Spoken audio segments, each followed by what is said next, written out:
The year of the Lord's favor. The Lord gave me a word for 2026, and before I get into it, I want to share how this word came about. On Sunday, as I was about to go to church, I was thinking to myself, I wonder if the pastor is going to have a word for the new year. Leading up to this, I had been praying and asking God for a word. He has never gave me a word for the new year. So I get to church and I sit down and I see that the message is on forgiveness, and I was pretty shocked that it had nothing to do with the new year. I wasn't looking for a prophetic word from the pastor, but I thought maybe it would just be some kind of word for the new year, some sort of encouragement or something like that. If you follow me, you know that a little while back, I had made a video and I said that the Lord had been showing me 7-11 and 9-11, 7-11, 9-11 over and over and over again. Alongside that, I was also seeing 6-11. And although I did try to seek it out, the Lord did not reveal it to me yet. But on Sunday in service, he revealed it to me. So as the pastor's talking, he puts up the verse on the screen and I noticed it was Isaiah 61:1. So I just kind of laughed because it was so funny that it was 61:1 instead of 6-11.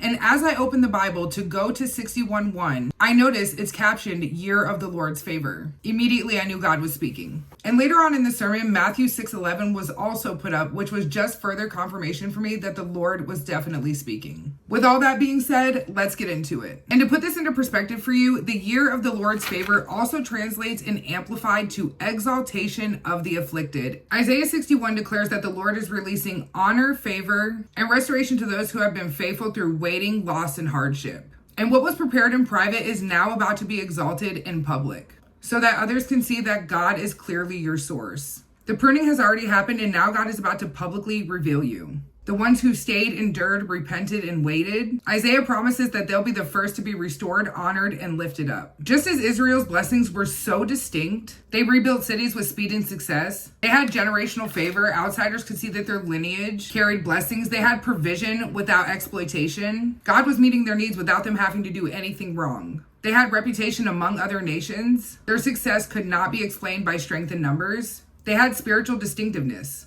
They lived differently, and it showed in their lives. Just like Israel in 2026, the Lord is going to exalt you, lift you up, place you above others, elevate you in status. In this season, God is choosing to show grace, mercy, and restoration because you remained faithful through hardship.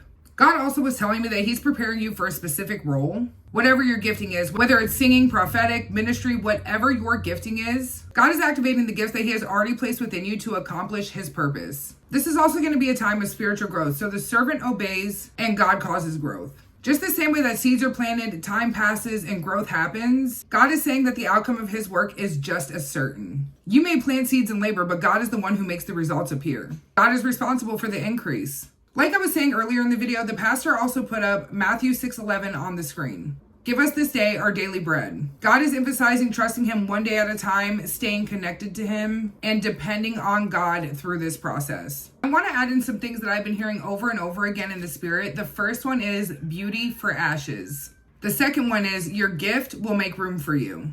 And the last thing I've been hearing is bestow, to give something intentionally and generously.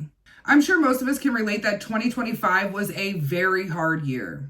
But the Lord is saying, those who mourn in Zion, God's faithful people who were grieving while remaining in relationship with him, God is getting ready to publicly reveal you, increase you, exalt you, and lift you up on high. In Jesus' name, what a word. I just want to give God all the glory, all the honor, all the praise. 2026 is going to be the year of the Lord's favor. May God bless you.